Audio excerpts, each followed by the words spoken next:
Deputy Byrne, and I will let you know with 1 minute to go. Thank you, Laskin Corla. I was going to thank the Ceann Corla for choosing me, and to thank Minister Shatter, who I thought might be the relevant minister to take the debate. However, I'm raising this issue as a topical issue, as I believe that urgent steps must be taken by the Minister, who hopefully will be returning soon, and this government to tackle the increasing problem of racially provoked attacks on foreign national members of our community. These racist incidents cover the entire spectrum, from physical, verbal and psychological attacks. As Irish society becomes more diverse, our primary agenda as parliamentarians in tackling the problem of racially provoked attacks should be by making Irish society more inclusive, tolerant and open in terms of accepting and understanding our new friends and neighbours who have come to Ireland from another country. While all attacks on members of our new communities cannot by any means be deemed to be racist, there is substantial evidence to suggest that racism is on the rise in Ireland. A very recent and tragic example of this was the attack and subsequent death of Moses Wole, a Nigerian taxi driver. Now, this attack on this driver has sent severe fear through the African community, and I dealt with the leaders of the African community in Ireland at a press conference in Buswells, and the fear is palpable. This is another example, for example, the horrendous attack on Alexandra Trasensko, who was an artist who had her 3 fingers severed in a burglary attack on her home. There is the suggestion of a gang rape of a young African girl. And I want to highlight the sad and tragic experience in my own constituency, because events like this have occurred in my own constituency of Dublin South Central, with the deaths of 2 Polish men who were savagely beaten and fatally wounded and killed with a screwdriver. At this point in the debate, I'd like to commend the work of the Integration Centre, the Immigrant Council of Ireland, Show Racism the Red Flag, and Dublin City Council's Office for Integration. These bodies do tremendous work while attempting to counteract racism in Irish society on very limited budgets and with stretched resources. But not enough is being done. I would ask that the Department of Justice, and specifically the Office for the Promotion of Migrant Integration, work closely with the bodies that I've previously mentioned in having a sustained and targeted campaign to tackle racism in all its forms in our society. Minister, you are aware that it is government and local government policy that Ireland and Dublin particularly are internationally marketed as countries and cities open for business. Okay.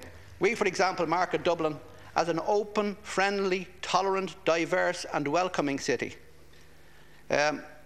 We have targeted countries as diverse as China and Oman, targeted their students to bring them into Ireland, and we encourage the universities to go out wide and far throughout the world to bring in these diverse communities.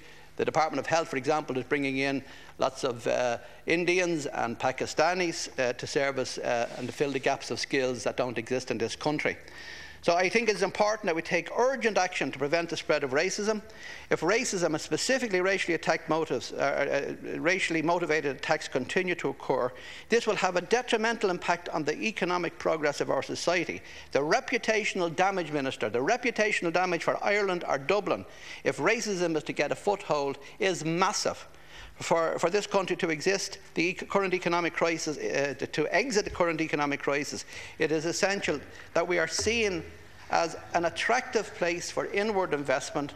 Therefore, it is essential that racism be tackled, as foreign multinationals, for example, will not invest in a country that is open to racism. Thank you, Deputy. I conclude on that point, but I'd like to take up a few other additional points with the Minister after her contribution. Thank you. You'll have a supplementary question.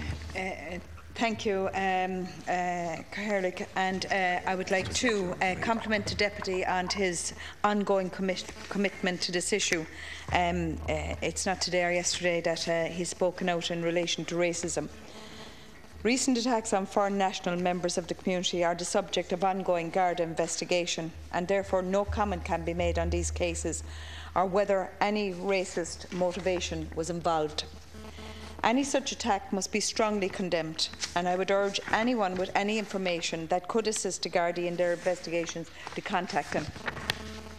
Ireland has strong legislation prohibiting incitement to hatred. It also has robust equality legislation supported by an institutional infrastructure to promote equality and provide redress where discrimination, including discrimination on grounds of race, occurs. There are currently a number of official mechanisms in place to record complaints about both racist crime and racist discrimination. All crime statistics, including statistics on reports of racially motivated crime, are collated by the Central Statistics Office using the data elicited from the Pulse system of An Garda Síochána.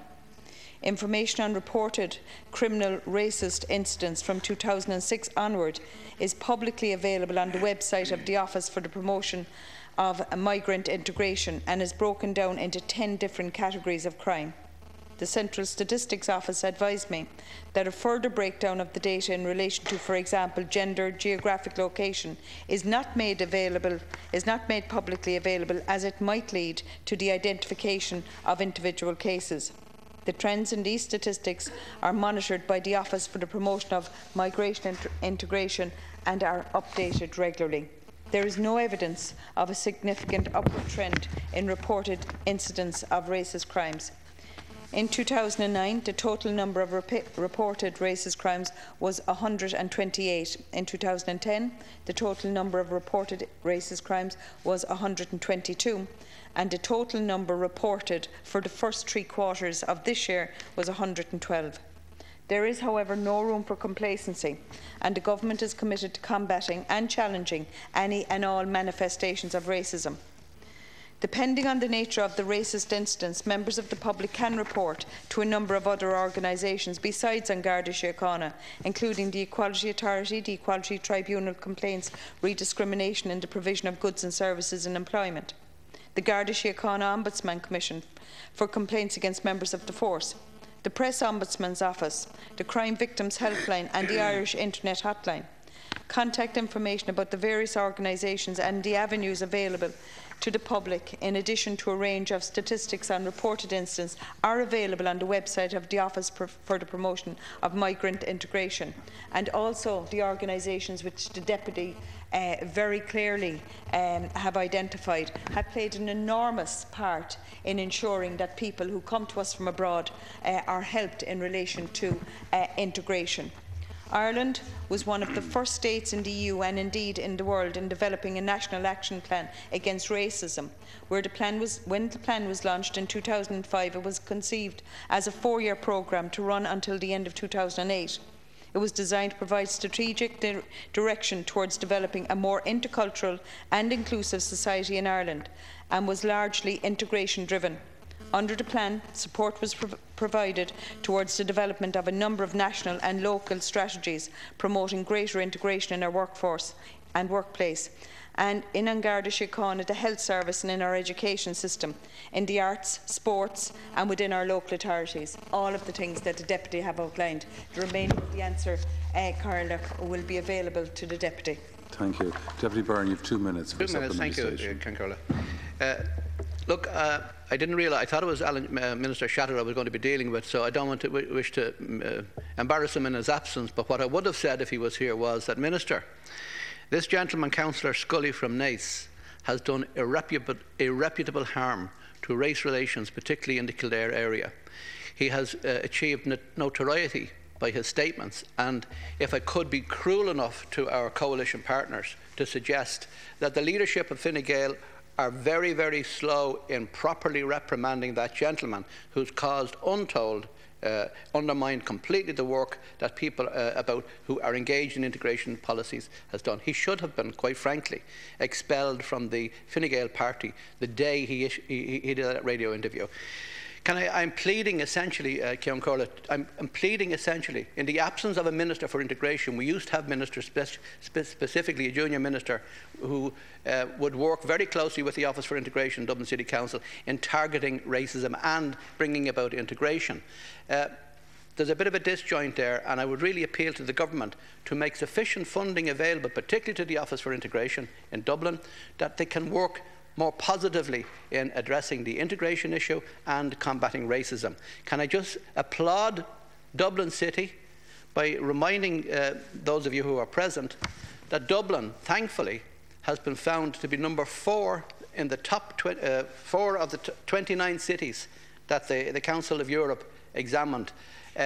We achieved 4th position out of 29 countries for our integrationist policy. We need that to continue. We need to support it further. We've got to go. We really have to double our efforts in creating the type of society that our whole economic international policies are built around. That is openness, cities open to inward capital and to labour, to view our country as a country that people would desire, would go out of their way to come to live in and work in. So thank you. Thank you, Deputy Minister. 2 minutes. Very briefly, Cathaoirleach, just to thank the Deputy again and to say that I think it is particularly important that people who are elected would be very, very careful with their language. Very careful, not just in terms of racism, but across a whole range of areas. And I would have to say as well that I always believe that whether it's disability, mental health, or people that are from different cultures, different races, and indeed not from this country in the first place, that at the end of the day it will be local authorities that will ensure that they live in comfort and security within our communities, because local government and local authorities are the people that will at the end of the day have to drive out these policies. And I would commend both my own city, Cork City Council, for its own forum, and indeed Dublin City Council for ensuring that it has stayed at the top of the league in terms of its openness to people who come from the outside. Thank you, Minister.